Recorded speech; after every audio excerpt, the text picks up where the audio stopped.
Welcome back for another episode of Meet at the Tavern. We're going to do something different this week. We're going to start off with an opening statement. So, Jack, you want to go first? All right, folks. We're going to start off at a run today. So I hope you already have your drink. I've got mine. I got mine. Let's boogie. Let's do it. Okay, so what's happening? So it's very sad to us. So remember back, there was an influx of illegal immigrants under President Trump. And rightfully, we had full press coverage over the problem. The ACLU, they sued to make sure that the press had full access. And then we had some Congress folks going down there, and we had a representative from New York, AOC.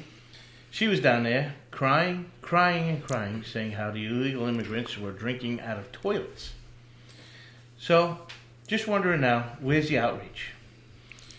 You know, we heard one whisper from AOC, and she was saying how it's not an invasion. And again, we go back to our wonderful sayings. This is a white supremacist action that people are complaining about at this time. So why was it when it was the last White House, people were drinking out of toilets, and she's crying alligator tears, and today it's not an invasion, it's white supremacy at its greatest. So I want to know, is the suffering of these people coming across our border not so great today as it was in years past? Because according to AOC, them being crammed into a building that, if you have COVID, should only have 250 people in there, and now they have 4,300. We have the government telling us last week, or a week and a half ago, over all the news agencies, fear not, folks, the border is not open. There's no problem there, nothing to see here, folks, keep moving. To this week, they're telling us that they're opening up military bases that can house thousands of illegal immigrants for our wonderful, terrific military to care for now. And they're expecting over 1 million immigrants to come in this country this year. So, and they're guessing, again, our experts, that's what they do is guess, I don't know. They're good that there's a 10% COVID spread with these illegal immigrants. So another sacrifice for our men in the service, men and women, that they have to now babysit, watch, filtrate through all these illegal immigrants coming through with COVID at a 10% rate. But according to our wonderful representatives, it's all about white supremacy. No problem here, unlike the last time, which I don't know what the difference is. It was just as bad when Trump was there, but yet for some reason, they're not suffering this time. They're crammed in there, head to foot, tip to tail, no room, one small TV, but there's no problem there. Yeah, I find it funny how it was an outrage before, and everybody's pretty silent this time around. But I'd like to say, Jack and I appreciate everything, all the listening you guys do with our podcast. But tell as many people as you can. We need more people. Like I said, we're called, our podcast is Meet at the Tavern. Jack came up with that name, and it stuck, and it sounds good. Hey, but we're also on Facebook, United States Constitutional Group. Please share our group with everyone you can. Like I said, the more people we have, the better opportunity we have to change the way we look at politics. You can also become a member and help us with our grassroots effort. It's only $30 a year, folks. A lot of these companies want hundreds and hundreds of dollars.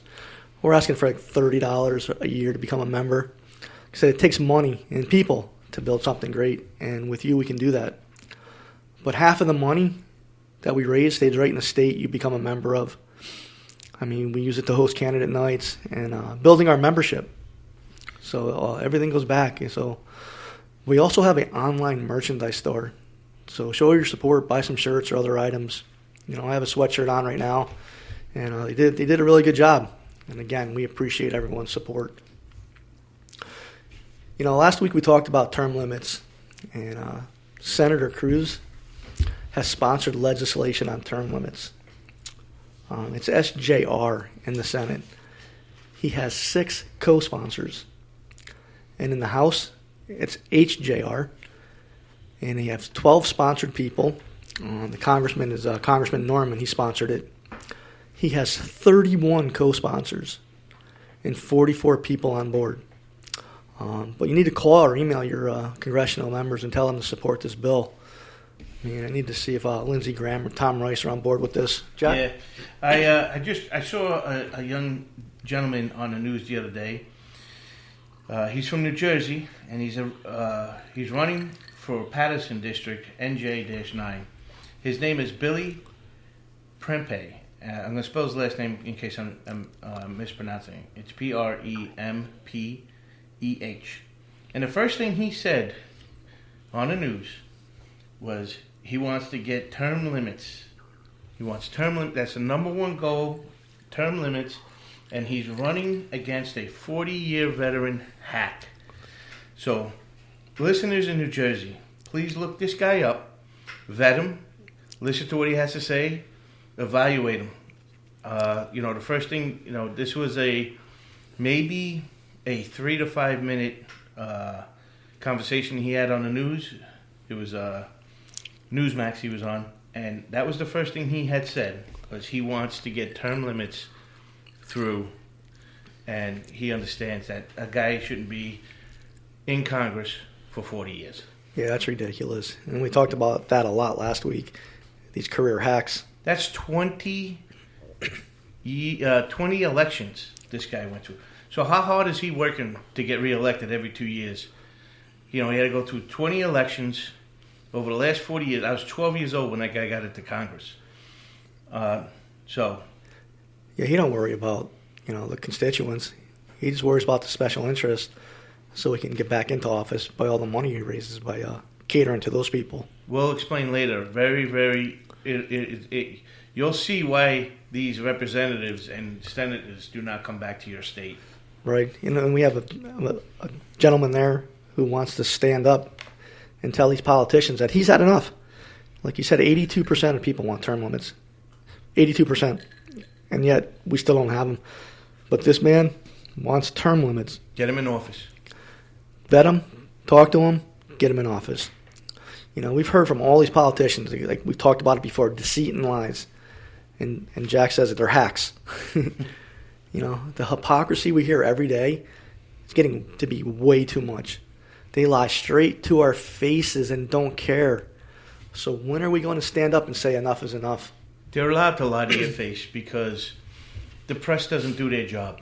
Their job should be to fact-check these people and go back at them. There should be debates at every press conference. These people have a microphone in front of their face. Everything they say should be factual, and if it's not, it should be pointed out. They need to ask tough questions, and for some reason, they don't. And again, it's going towards socialism again. Yeah, well, after they ask the tough questions, what they have to do is demand a tough answer. Yeah, that's true. They don't do that, But for the lies and deceit, just want to give a couple examples. Governor Cuomo in New York, he has 9 people have accused him of inappropriate behavior and sexual harassment. 9 people. And the state legislature is taking their time to impeach him. He lied not only to the people of New York about the nursing home deaths, but to the American people. He wrote a book and asked for $4 million in advance. And he lied to our faces. Straight-faced lied. So now does he get to keep that money? Does he get to keep that $4 million after a book of falsehoods that were... He did not title that book under fiction. He proudly stood by that book as a factual enterprise that this is what he has done. So remember, California and New York, it looks like there's going to be a great opportunity for you guys to get new executives. Now is the time to start finding a representative to be the executive of your state. Start looking for that representative now. Find them, vet them, get them interested. If they're not interested, interest them. Yeah, find someone to run those states that care about the people. because the ones we have in office now don't. They don't care about us. I mean, look at during the early days of COVID, he gave special treatment to family, friends, and political cronies, while the rest of New Yorkers were wondering what to do and where to go. They sent a state doctor to the home of his brother several times. Several times. And that's not special treatment? Who paid for it? Yeah, we did. People in New York. You know? The New Yorkers put their full faith in him, and he's failed them. What generation in your family had a doctor come to their house? I don't remember. My great-great-great-grandfather? I think my mother and father were around when they still had doctors come to your house. This man gets a doctor not to come to his house, but his family's house. You know, they're not coming to your house. They're not coming to my house. You know, the legislature and the attorney general are dragging their feet to prolong this as long as possible so you can forget about it. His brother has coverage, too. Right. So he got a doctor's visit in his house on a tax dollar bill when he has coverage, works for a powerful company, and yet he still gets the special treatment. Yeah, I don't get that. You know? I mean, they want you to forget about it. That's why they're taking so long. The longer they drag this, it'll go back to the back of your heads, and we'll forget about it, and he'll still be there. That's why they're taking their time. If it was a Republican in office, he would have been impeached months ago. You know, Cuomo is a tyrant, just like our congressional representatives. We hear about ethics and integrity all the time from our elected representatives. I mean, especially in the police community, because it's very important. I mean, why is it that politicians want to hold us, the public, accountable, but not themselves?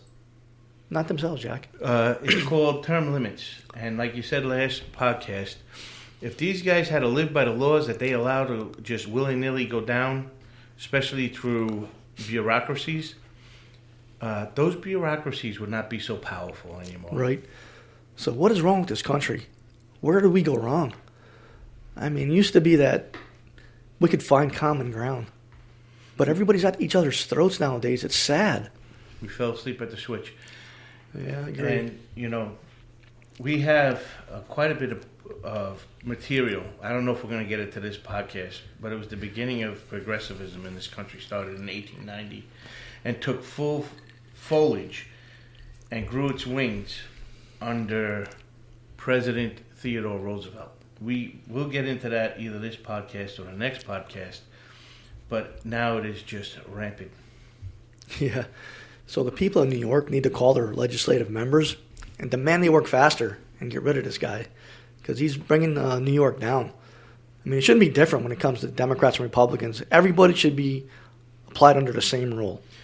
Yeah, that's an important statement right there from Dennis, because this group isn't to tell you about Republicans or Democrats. This group is to tell you about accountability. And a lot of times it sounds like we're right-sided on this as far as political view. But the conservative side of this country is not so pro-Constitution either, no more. And we had a listener, we're having a few emails back and forth, and we're going to explain to them also, this group is not here to tell you to pick sides.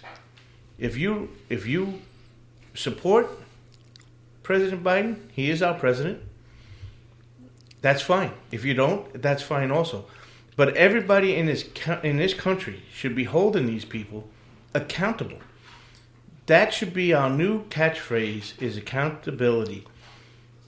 They are passing a $3 trillion bill to redo our roads and bridges, and what he said on news, President Biden, only came out to $525 billion. So where is the other $2.5 trillion? They're cronies. Dollars going. They're cronies. Is this how they become millionaires?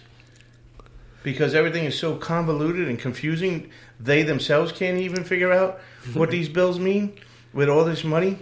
This is going to take decades to do. No jobs are ready for this program.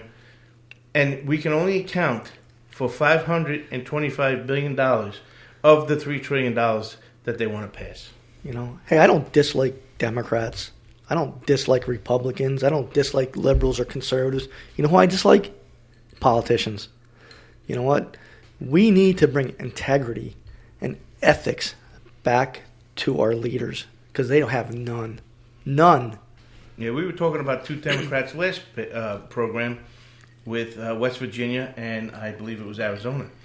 Going, they're trying to stand their ground on this filibuster. So Manchin and Semina. Yeah, us as a country have to stand behind these two people. Do not let them feel this heat on their own. Right now, West Virginia wants to use that money that they got from the COVID to cut taxes, and the federal government saying, no, you cannot. That's the first flame on the burner to West Virginia. That's a shot over the bow. You cannot do what we're telling you, what the money we're giving you, you can't do what you want with it because this man is standing in our way, Manchin. Right. So for all you folks living in New York, if you don't know who your assemblymen or senators are, it's on our website, uscgnational2021.godaddysite.com. Like I said, email them, call them. I mean, get this thing going. Get someone new in there with better ideas.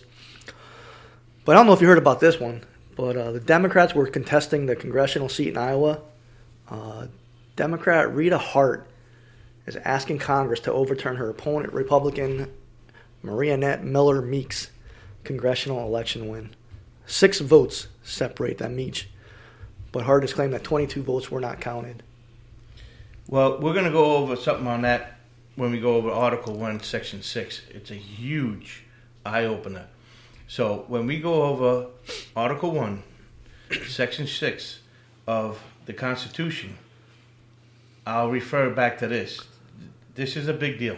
You know, the reason she said she was going to the Congress and not through the courts is because she knew she would lose in the courts, but figured Congress would overturn the election because they were in the majority. What kind of crap is that?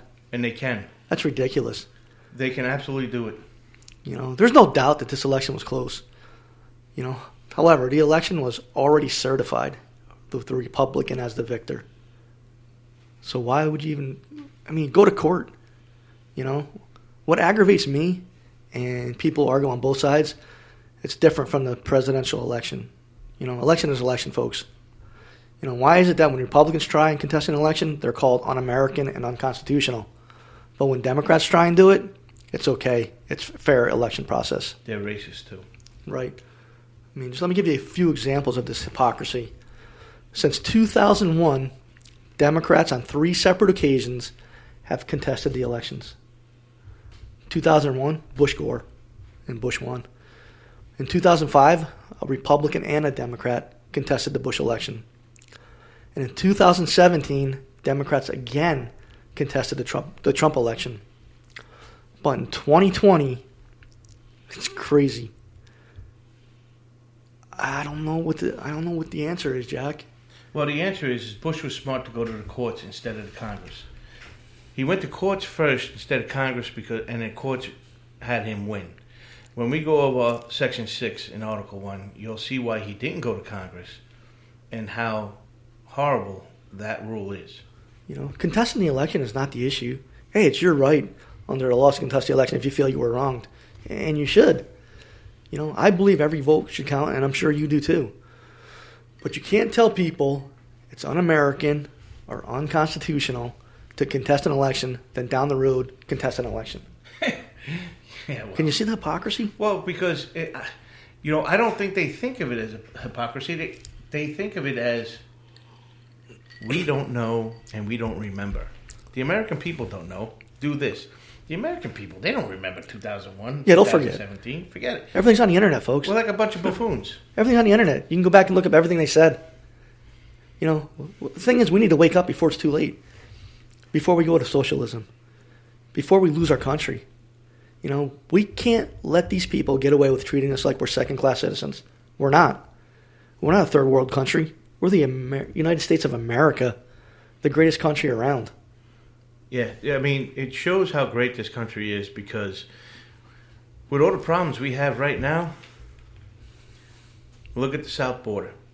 People are still trying to get in this country because The opportunity here is great. If we can keep to the Constitution and keep the government of a republic, they know, as immigrants, they can come here and live the American dream. Right. They're not leaving their country to come here to a socialist country. You know, we need to vote them out. All these people. We need to start. We need a reset. That's what I feel. We need a reset. Right. It's a reset through the election, and thank God our founding fathers were smart enough to figure this out before it happened, because we can have a reset without a revolution. All we need to do is educate ourselves, take an interest ourselves, and elect these people out. Right. Okay, so the Republican is now seated as a congressional member, which is good. Did something happen in New York? They had a very tight congressional race also, and I don't know if it had panned out the right way or not. Yeah, that was upstate New York. They were like 12 votes separating them. I don't know which way that. We have to look into that one. I'm not sure. Yeah, we'll have to look into that one.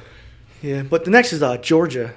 They have enacted a new law called the Election Integrity Act of 2021. Democrats are having a hissy fit over this one, and I don't see how anyone can be arguing about it. I'm going to put it up on our website when I get my internet back. Yeah, we're doing things a little different today, folks, so when you hear my pages flipping around, I didn't drink too much. I'm just trying to keep up with the program without the computer. Yeah, they're building new houses in the back of my development, so they cut the line. Again. It's a shoestring budget, folks. It's a shoestring budget. So we'll get it up there in the next couple days. But it creates a voter ID for absentee ballots to provide a driver's license or state ID number. It doesn't require any more signature verification. And if you don't have a driver's license, the state will give you a state ID number for free. For free. How does that violate anyone's right to vote? I think it makes it easier, in my view. I mean, there are now one ballot drop box in every county for early voting. Plus, it expands early voting on weekends when most people are off from work. That's important. That's a turn for, people don't have time sometimes to vote Monday through Friday. You're right. You know, I'm a strong advocate for that. I mean, having an election on a Tuesday, I've always felt was wrong because people need to make a living. Well, I get it. You have to make a day. You have to draw the line in the sand, and you have to vote. I mean, I know that employers are required to give employees time off to vote, but most of us don't take advantage of it. We feel obligated to work. Well, you know, once you learn to work ethic, you're in trouble already. Yeah, so weekend voting is great. I mean, there's already lawsuits to overturn this law. Well, they're crying about, apparently in the last election, people were handing out water at the election polls with names of candidates. Can't do that. You know, federal law says you cannot campaign within 150 feet of the front of the entrance of any voting place. You know, and now I do not understand, and if anybody out there can explain it to me, please email us, the problem with ID. So, if you don't have an ID, guess what you can't do? You can't drive, you can't get a prescription from CVS or Walgreens, can't get a phone, can't get a library card, can't rent a car, can't rent a room from a hotel, can't get married, can't buy alcohol, can't get electric turned on, can't get cable turned on, can't get water turned on. So what are you doing? Are you living in a cave? That's right. Thing is, you need an ID for everything. How is this racist? How is that racist? How is that voter suppression? But for some reason, don't worry about voting. You have to sit back and think again. Why? Why do they want that? You know. But some key takeaways in the Georgia law that I've seen: establishing 3 days of in-person early voting, Thursday, Friday, and Saturday before the election. Making an online portal through which they want, which people want. We're giving it to them. Letting counties offer vote centers where residents from any precinct can cast their vote. Secure drop boxes for absentee ballots. Counties to gradually phase out electronic-only voting and switch to equipment that can process paper ballots. And letting state officials quickly remove someone from the voter rolls if they're notified that person has moved and is registered to vote in another state. What is so wrong with all that? And what Biden said, I saw he was like going out to a press conference or something, and he said, you can't give water out to people, like Jack said. That's false. Poll workers can walk down the line and give water to anybody they want, anybody that needs it. You just can't say, here's a water, vote for Republican so-and-so. Here's a water, vote for Democrat so-and-so. Or I'm not giving you this water. Right. It's just, that's what it says. It's already laws on the books. And again, they're trying to manipulate it to fit their line of thinking. So honestly,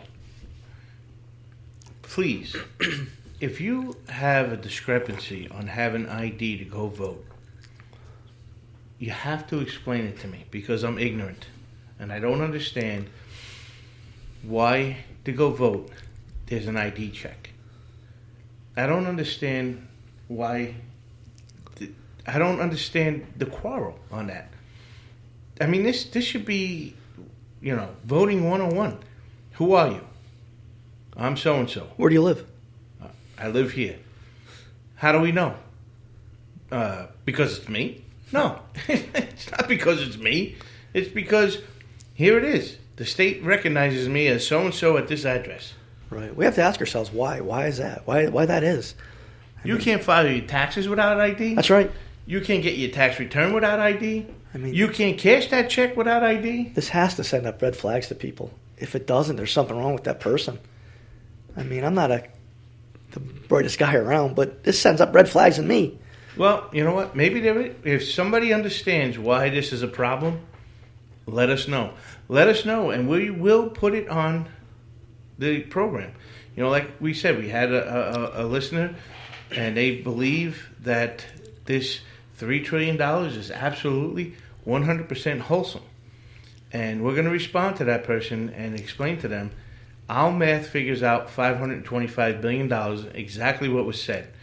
So with these people, now they're people. They're not angels. They don't walk on water.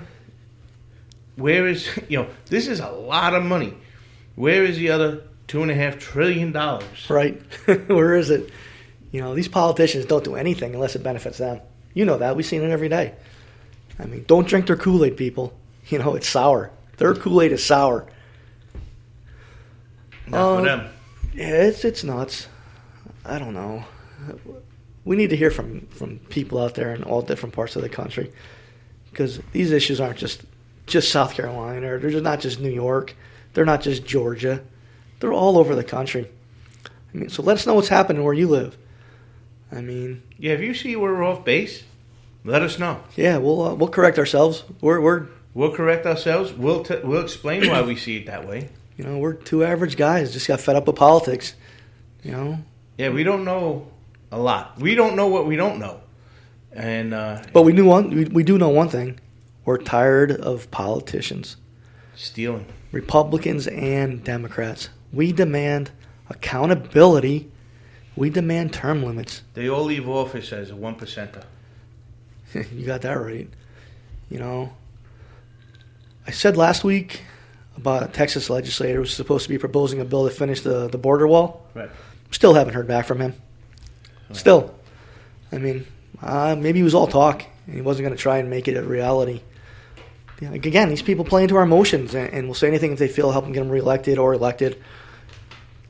They play into our emotions, and they do it well.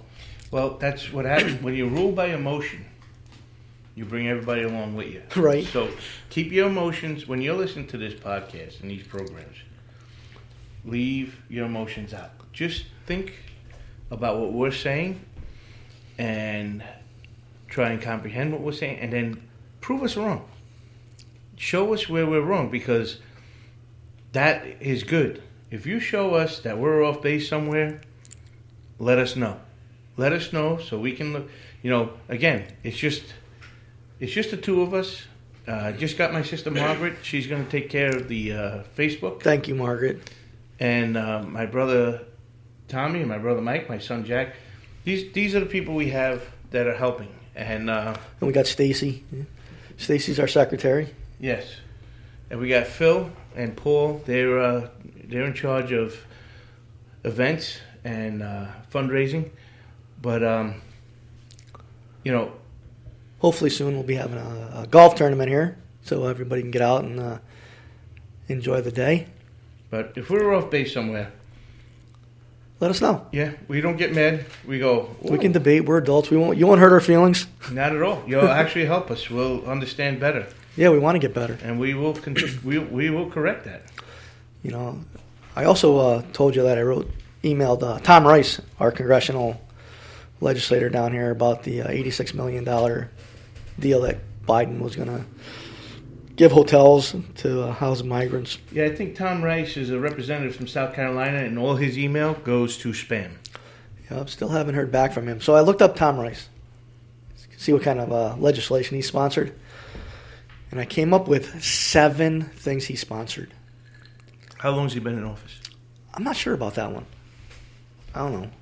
We'll have to look into that because that's a big deal. Yeah, but a couple of them to provide a tax credit for certain expenses associated with protecting employees from COVID-19. I thought the stimulus was going to take care of that. Might be wrong. To extend federal recognition to the PD Indian tribe of McCall, South Carolina. To extend federal recognition to the Waccamaw Indian people of Conway, and for other purposes. To provide certain coverage of audiologist services under the Medicare program. Hold on a minute. I don't mean to be a jerk, but those 2 before that, are they taxpayers? I thought they were. Let me look back here. See, Waccamaw Indian people of Conway, South Carolina. Yep. Nope. Okay, so he passed a bill for non-taxpayers. Yep. Okay, 2 of them. 2 of them. Okay. Let me see here. This is a good one. To improve the National Instant Criminal Background Check System in order to search the National Database Exchange when conducting criminal background checks. I agree with that one. To rename our United States Postal Service in Georgetown, South Carolina. Hey, no doubt these bills are important to the people of that he sponsored those bills for. But you know what I don't see, Jack? What's that? Doesn't sponsor term limits. Doesn't sponsor term limits. I don't even know if he's a sponsor on the term limit that we mentioned earlier in the podcast. Well, we're going to have to look into that. And today's date that we're recording this is April 2nd. And if he is not sponsoring that bill before April 2nd, maybe he doesn't realize that people in South Carolina are looking to vote him out. So we've already had one person throw his name in the hat for to run for congressional against Tom Rice. And Jack met him recently. Yeah, I did. I did meet him. He came to a meeting we had. It was just maybe 2 or 3, maybe 4 dozen people there. It was a small meeting, and he was still willing to come there. He gave us his card, and he was willing to speak to us. Yeah, we'll reach out to him to see if he'll be a future guest on our podcast. And I know one of the questions I'll ask him is, does he favor term limits? Yeah, I don't want to speak in out of turn for him, once we get in touch with him. But I know another thing is he has to understand the state constitution and the federal constitution. He might not be right up to par. We have been doing a lot of reading and studying to this constitution, but that doesn't mean he's not willing to. So we'll reach out to him and we'll let you know what he says. So we barely scratched the surface with the Declaration of Independence last week. And last week, we talked about Article 1. We talked about Article 1 of the United States Constitution. We could spend hours and hours talking about this. That's how important we feel this information is. When we educate ourselves, become more knowledgeable, we can make better decisions, not just for voting, but for everything we do. Well, Dennis, you've been saying this since you started. Knowledge is power. And that's what it is. This week we're going to stay in Article 1, but we're going to go over sections 4, 5, and 6. Again, download the Constitution from our website, USCG National 2021. And we're on GoDaddy sites. That's why we put all the information on there for you guys. It's an educational tool. So take a look at it. Pause this podcast. Go download it. If you didn't catch last week's podcast, great information. We broke down Articles 1, 2, and 3. And again, we're always looking to make our podcast better and more user-friendly. And like Jack said, we've never done this before, so it's a learning experience for both of us. But with your help, together, we'll build something good, and we'll have a stronger voice. I mean, individually, we can't accomplish a lot, but together, we can accomplish a lot of things. So, let's get into Section 4 of Article 1, which explains that the states have the power to determine where, when, and how elections will be held for senators and representatives. This section also states that Congress must meet at least once a year, and this meeting must be on the first Monday in December. And that was changed. That was an amendment. It was changed to January. So the times, place, and manners of holding elections for senators and representatives shall be prescribed in each state by the legislator thereof, but the Congress may at times, by law, make or alter such regulations, except as to the places of choosing senators. The Congress shall assemble at least once in every year, and that is, like Jack said, January. So that brings me back to H.R. 1, for the People Act of 2021, the new voting act that Congress wants passed. Again, that's on our website. They want to amend all elections laws. This is a bad bill that needs to be voted no on. Again, contact your representatives and tell them this is not good. We don't want this. The whole bill is confusing, trying to jam everything down our throats at the same time. I mean, I agree that we need to make elections more secure and make good changes that benefit all of us. But then again, 16-year-olds, they don't need to vote. No. Well, I look into these things along with Dennis, and I have found a spot. It's called Interactive Constitution. So I'm going to try and break down these sections. Now, you got to understand that our founding fathers never minced words, and these long paraphrases that I say, they were able to get into in short paragraphs, but that's because they didn't mince words and they didn't confuse them. Not like our people today. Right. So, Section 4 is considered the election clause, and it's a primary source of the Constitution's authority to regulate elections in the U.S. House of Representatives and now the U.S. Senate, because that was changed in Amendment 17 now also, because your senator is not elected through state legislators. They're elected through popular vote, which brings them right back to Washington, D.C. And the clause, it directs and empowers states to determine the time, place, or manner of congressional elections, subject to Congress's authority to make or alter state regulations. So, right there in the first section, Congress has veto, so to speak, for a lesser term, over the state.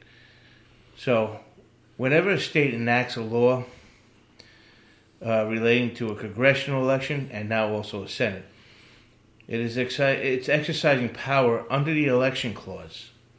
And my research shows that the states do not have any inherent authority to enact such measures because Congress can come back and overthrow it.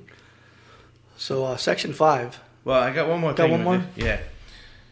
Although the election clause makes states primarily responsible for regulating congressional elections, it vests the ultimate power in Congress. Congress may pass federal laws regulating congressional elections and now Senate elections that override the state law.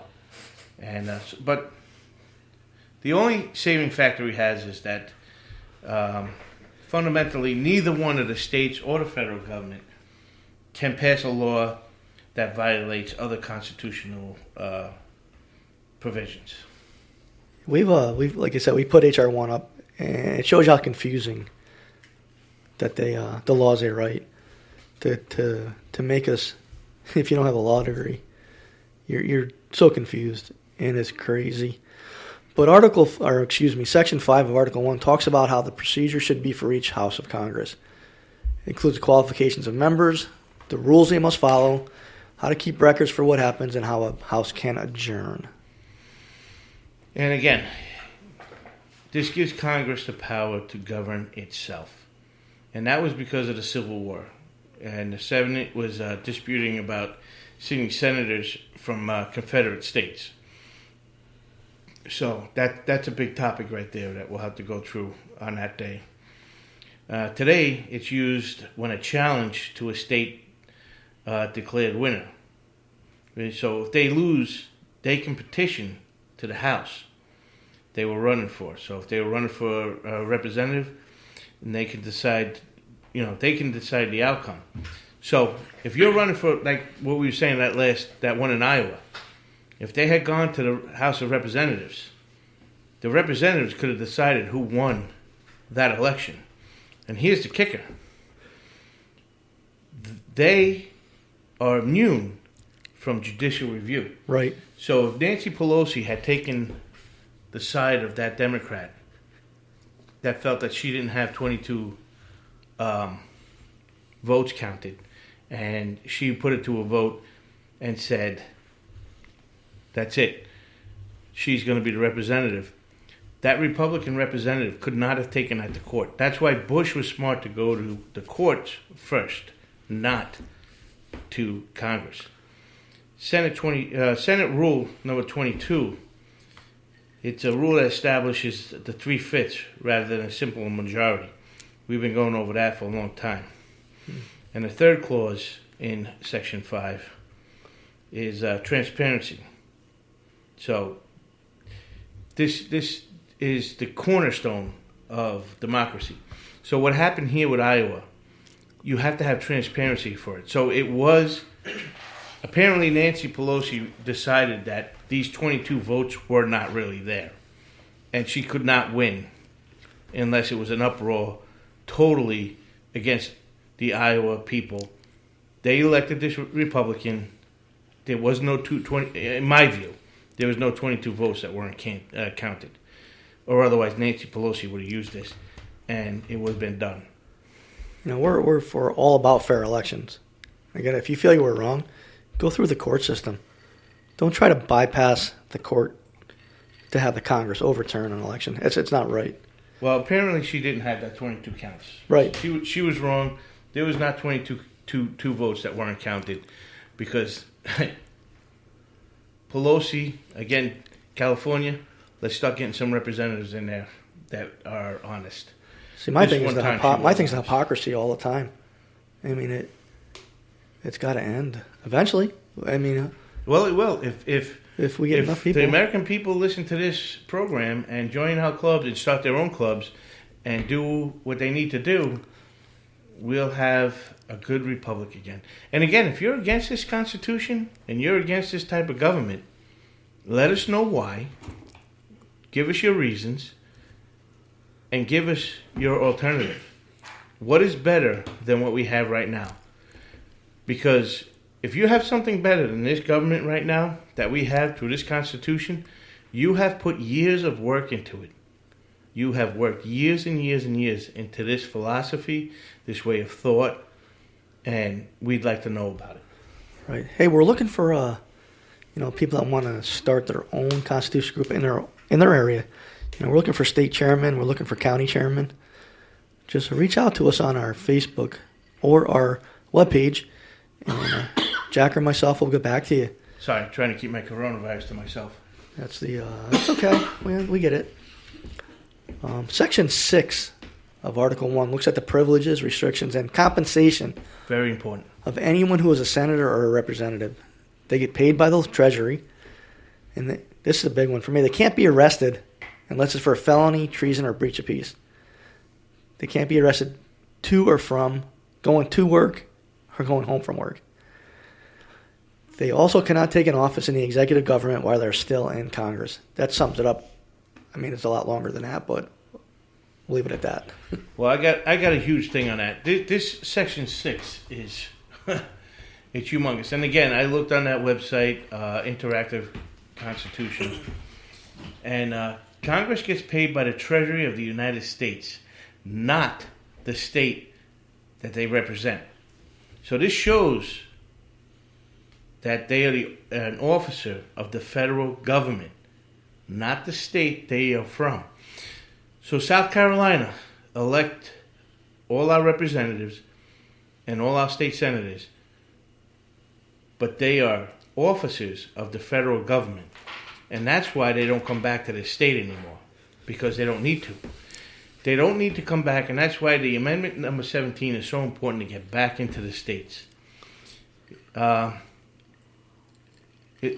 Also, Congress will not be questioned in court or by the president about any speech or debate that was given in part on the floor of either house, whichever one they are representing. And that was to be put in for freedom of debate. You know, they wanted to make sure that these people weren't afraid of free speech, which we are all afraid of now. And it also says that Congress cannot take an office or a position that they just raised the salary on.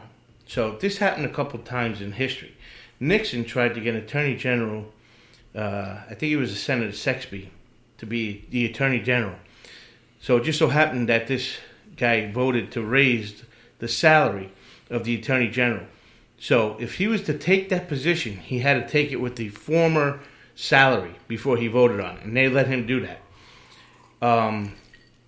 Reagan grabbed Senator Hatch to be a Supreme Court, and Supreme Court found that this is unconstitutional, I guess because they all would have had to take a cut in pay, and he wasn't allowed to become a Supreme Court. So they couldn't, so they wouldn't accept the pay. He couldn't take the cut in pay, so he couldn't become a Supreme Court member. And of course, we go back to our old example of politicians of years ago coloring in a coloring book with the picture and going out of the line a little bit. And, let me get back in the line. Well, today, we just scribble all over the page and we don't care what the picture looks like. President Obama was allowed to place Hillary Clinton into the Secretary of State. And she voted to give the Secretary of State a raise in salary. She didn't know she was going to get that job. Right, so she got the salary and the position. As much as it was against the Constitution, she still got it. So, and they also state that you can't be in Congress, whether a senator or a representative, and work in the president's cabinet. And the reason you can't do that is because if you start doing that, it causes this government to turn into a parliamentary government and not a republic. So just in that short paragraph of essays that our founding fathers wrote comes all this information. It's 3/4 of a page. So that's what I'm saying when they don't mince words. So Article 1, Section 6 is really important. It goes through all of this, why they can't take spots in the cabinet, why they can't take spots in places where they raise salaries, and these founding fathers were geniuses. Yes, they were. Do you know these congressional leaders make $174,000 a year? That's their base salary. And they all come out as a 1%er. Yep. And it hasn't changed since 2009, and they don't, believe me, it shouldn't change at all. The Speaker of the House makes $225,000. Minority Leader makes $193,000. They're entitled to federal health benefits and can write off $3,000 in taxes each year for expenses while they're in Washington. They also get allowances to pay their staff and cover office and travel expenses. In the Senate, a senator gets about $3.3 million. Like Congress, about just under $1 million. It's under $1 million. So where do you think this money's going? Let me see. Senator Lindsey Graham and Tim Scott have $3.3 million for their staff. And I don't get a Christmas card. Do they even have I don't even know if they have a state office. They do. They have a lot of state offices. I tried to get in touch with all of them, and I never got to speak to a human being yet. I always speak to a voicemail that is full at this time, so they can't take what I want to say. People, to run a staff at $3.3 million on top of your $179,000 a year salary. Folks, at $3.3 million a year, how far does that put that representative, that senator, away from their job? I mean, does this guy even see his desk? Does he know the directions to his office? He's never... $3.3 million he's got to pay people to do his job. Their job. I shouldn't gender specific. And representatives have almost $1 million. Counting their salary, they're over $1 million to operate this office for 2 years. But then they want to, under HR 1, they want to get 6 for 1. Right. And then they come to us and beg us for money to give them a job that they can't do. That needs to be changed. And whatever money they don't use, they call it a war chest. That money stays in that war chest for 10 years. They get to keep it, every nickel of it. That should go right back to the Treasury. You know what else they get? A retirement. They get a retirement for serving in Congress. It's crazy. You have to serve at least 5 years. You know, to collect their full pension, they must be at least 62 years old, or at least 50 with 20 years of service. How many people out there are in a retirement plan? There's only a few. They got rid of those retirement plans. It's all in the 401k. And why is it in the 401k? Because they can control what the stock market does and what your pension does. So that tells you how long you're going to stay in the workplace. Because when you look at your 401k and say, I got $150,000 in my 401k, and that's going to last me for the rest of my life. There is no more pension system, folks. You know, they can get up to 80% in their final salary. When I retired from jail, I was in a retirement plan. 50%. That's all I could get. If I stayed an extra 10 years, I can get maybe 10 more percent. But these folks can get up to 80% of their pension. Why do they get a pension? It should be an honor to serve. They shouldn't get a pension. They shouldn't get any retirement. They're making enough money to where they can save for their own retirement. So again, why most people have to work till they're 62 to only get 50%, they're getting a hell of a lot more than the rest of society. Like I said, if you're lucky to do 20 years, get 50%. I mean, you see a problem here? And I do. The system is rigged in favor of elected officials. Well, we have two classes of people right now. We have the political class and the rest of us. You know, most of society lives paycheck to paycheck, while these people are making more and more for doing less and less. You know, we have a book on our recommended reading from Mark Levin. What's it called again? The Liberty Amendments. Liberty Amendments. I would like to put an amendment in there for their salary. And how does this sound? I mean, there are a few people that are business folks and they have some money. So how about this? If you have any wealth when you get elected to office, I think that your wealth should be deposited into a bank. And the interest that comes back on that bank is the same percentage that comes out of the stock market. So that way, while you're in office, you're worrying about the stock market and you're worrying about the people. Because if we, the people, do well and the stock market is doing well, you'll do well. You shouldn't be able to invest in laws that you're voting on. That's insider trading, folks. Anybody else in the world does that, they get arrested. But these people, these politicians in the Senate and the representatives and the president, they get to vote and sign off on bills that they're invested in and their family.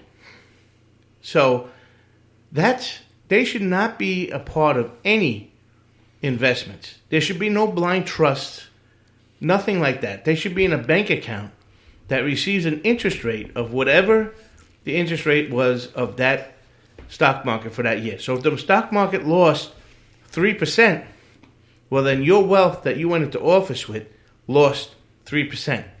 If it goes up 20%, well then your wealth went up 20%. You know, let me point out federal health benefits. They get their own federal health benefits. They're not in Obamacare. They're not in any other plan. They're in their own federal health benefit plan. And I can guarantee you it's better than what you and I have. And I mean, I have a pretty good plan.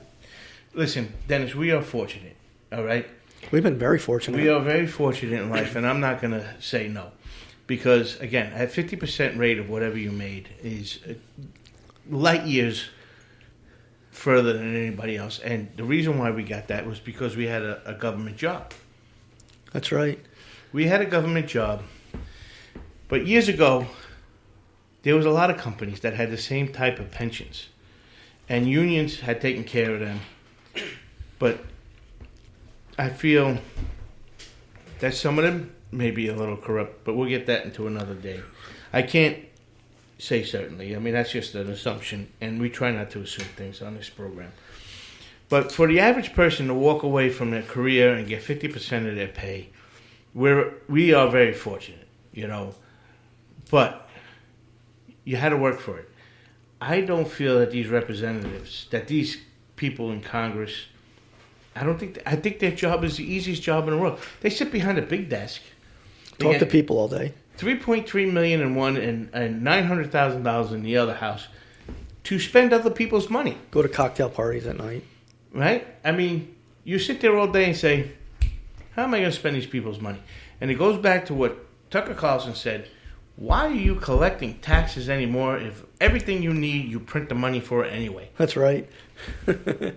Yeah, totally right. Yeah, you're right. They don't deserve a pension. They get everything handed to them every day of their lives. Everything is handed to them. We have to wake up. We have to try and figure a way, Dennis. You, myself, our listeners, you know these politicians are skimming off of that $3.3 million. Absolutely. That $900. Absolutely. You know, I watched a program. It was a movie. It was a fictional movie. And it was a mafia movie. And they had said how this the head of the mafia always worried about somebody that brought all the money back that they were supposed to. Because they're dealing with criminals. So they know they were going to steal. It was just how much was allowed to be stolen. And if they came back with all their money, that was a red flag to the guy that was in charge of that family, because that must be a cop. That must be an FBI agent, because he came back with all the money. He doesn't know enough to steal off of me. And I know he's going to steal. I think these federal representatives are doing the same. Again, I'm sorry, I don't mean to go down rabbit holes. But we got to look into that, because they all leave as one percenters. Is it through insider trading? Are they skimming off of their yearly budget? $3.3 million? That's a lot of money. $3.3 million. People, you're home right now. Put $3.3 million in your calculator and divide it by 52 and see how much money that is a week. It's a lot of money. You know, like I said, we don't mean to beat a dead horse, but like I said, these people don't deserve what they get. But then again, we've let them get away with it for so long. It's our fault. We let them. We left them there. They're there. They've been there. And, you know, again, we're not here to tell you who you should feel comfortable with. We're just here to let you think about things, and maybe you should start looking into them. Again, we're not, you know, we don't care if you vote Republican. We don't care if you vote Democrat. All we want is accountability. We want accountability for everyone in office. Every single person that is elected in this country needs to be held accountable for their actions. The biggest way to vote through accountability, too, is remember, do not vote for the lesser of two evils. Right. We do that a lot. But, Jack, you wanted to get into what a declaration of war covers. Declaration of war is a formal act by which one state goes to war against another. It's a performance speech act by an authorized party of a national government in order to create a state of war between two or more states. Okay. Here's the surprising thing for everybody that's listening, and I hope you pass this on to your friends and family, because the last time there was a declaration of war was June 4th, 1942, against Bulgaria, Hungary, and Romania. Since then, the United States has used armed forces abroad 243 times. So, it's been discovered that our Congress folks in the Senate and the Congress and Representative, they do not want to vote for a declaration of war.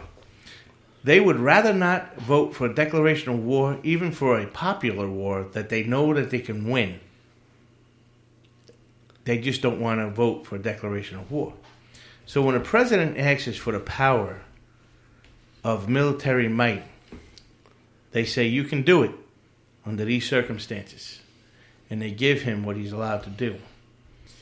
So once again, Congress has abdicated their responsibility again. I mean, God almighty. Can't these people ever do their job? The military has been broken down, like we said on the last podcast, to both branches, the executive and Congress, so that nobody has full control over it. So Congress decides to skirt their responsibility again and leave it at the president's feet that if this war goes good, it's all for him. If it goes bad, it's all for him. Don't look at me. I shrugged my shoulders. They are cowards. How could you be so cowardly not to care about the interests of this country enough to declare war or not? If it's not, then say it's not. We cannot go to war over something like this. The lives of our soldiers, our men and women that go into the service, is not worth what you want to go there for. I mean, how do you look at yourself in the mirror when you can't do that one thing, vote for a declaration of war, and send somebody else's child someplace else to die alone, away from their family, in the heat of battle? You should be ashamed of yourself. It's ridiculous. You're a coward. You don't deserve the position you have if you cannot take that responsibility on. You'd say you serve the people through Congress, through Senate, or as a representative. You serve yourself, and you are afraid, sucking your thumb. You can't do the right thing for that.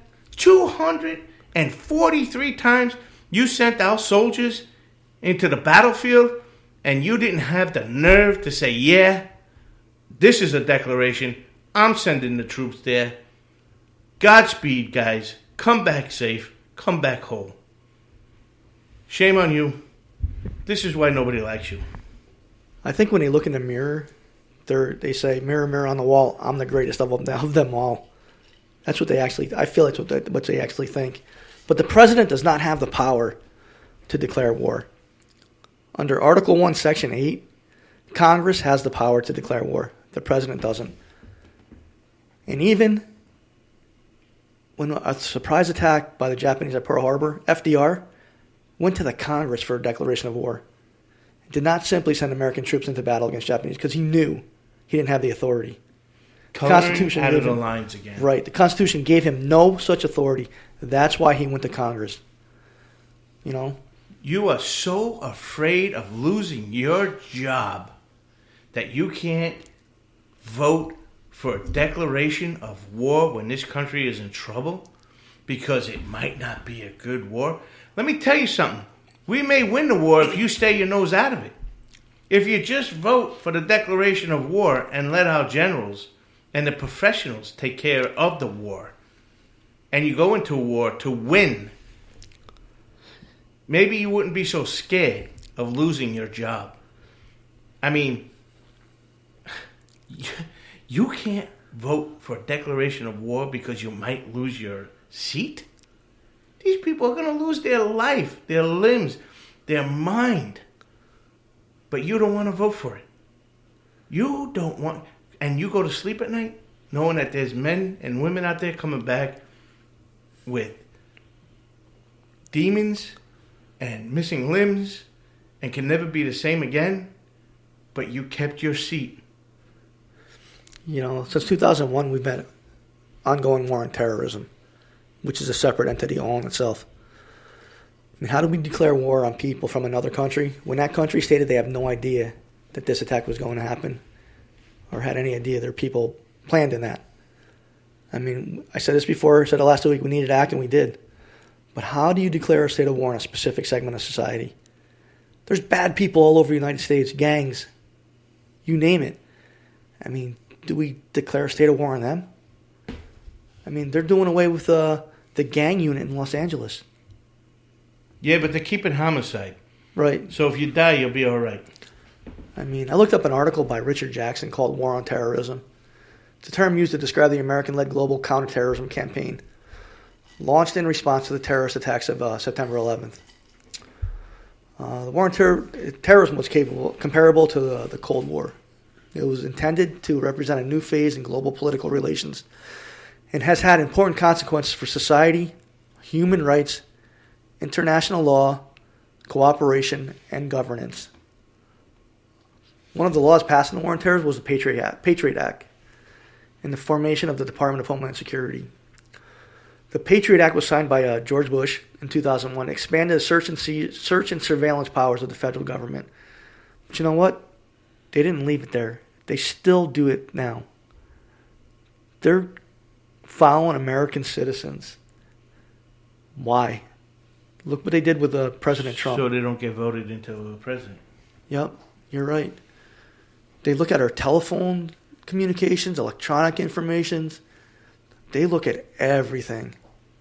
You know, it's why I understand we had a war on terror. Terrorism is really bad, and we need to stay up on it. We need to know when we have the best technology. We need to know when something's about to happen. But why do we get? But I tell you what, Dennis, when something does happen, let the professionals handle it, not these people. That's why you are declaring war. You are making a declaration of war.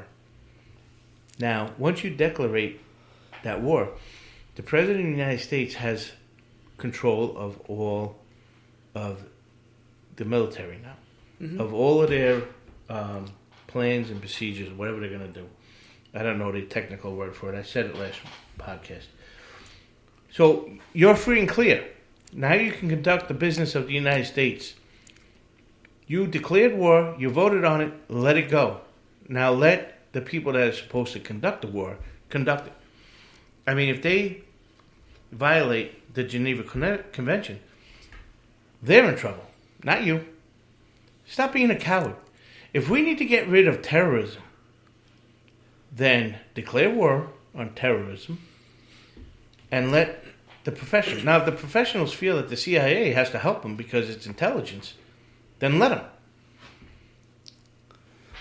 You know, I do believe we're constantly in a state of war. I mean, not just our military personnel being deployed to hot zones all over the country, all over the world, but our first responders who are out there every single day defending local communities. I mean, look recently in New Orleans last year when 4 police officers went door to door in the early morning hours to evacuate houses and those residents to safety just moments before that van exploded.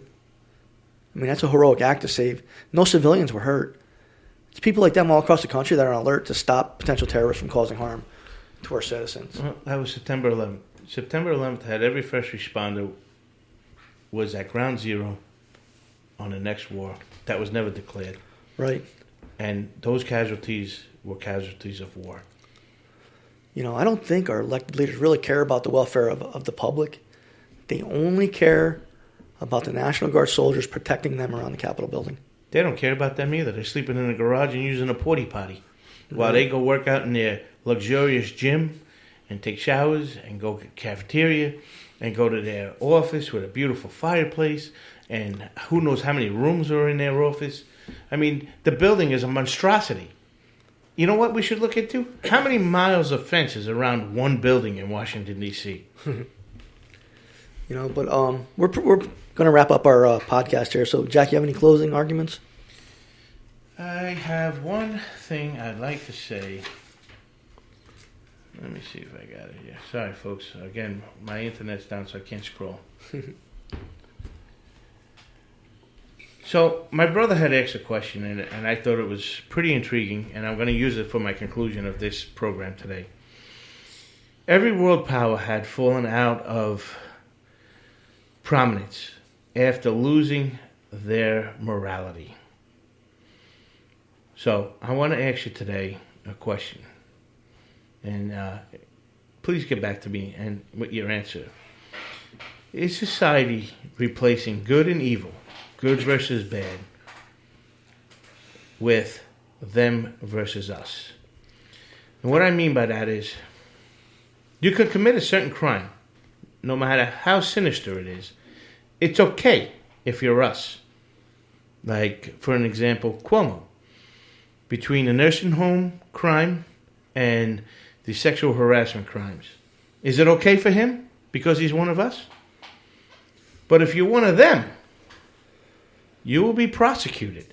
And worse than being prosecuted, you will be persecuted for that crime and persecuted for every time that crime was committed in history, whether you were alive or not, if it was a one-time deal, a lapse of judgment, you made a mistake, but you will be persecuted for the rest of your life for doing that crime.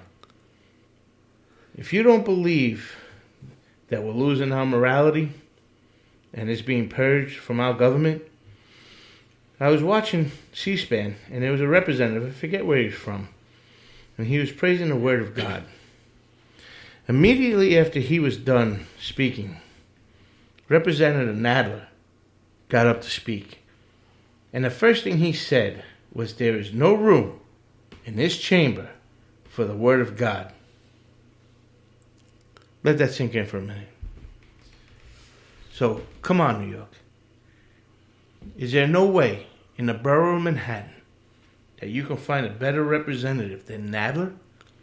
This man doesn't want to speak about God's morality because he knows he has none.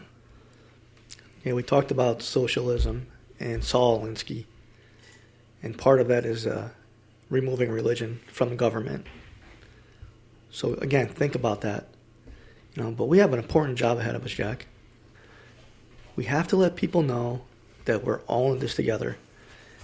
Individually, we won't be heard, but together, if we stand united, we will be heard, and we will be noticed. I mean, these issues we're talking about don't just affect one area of this country or one specific group. They're issues as a whole. And when we come together to unite as one, we can and will make positive change. And Jack and I, we're going to be the ones to be heard. I mean, we're career law enforcement guys with a passion to do something bigger than us. This is it, Jack. The time is now. But we need everyone's help and support. We need to get others involved. Join our grassroots effort, and together we will stand united. See you next week at the Tavern.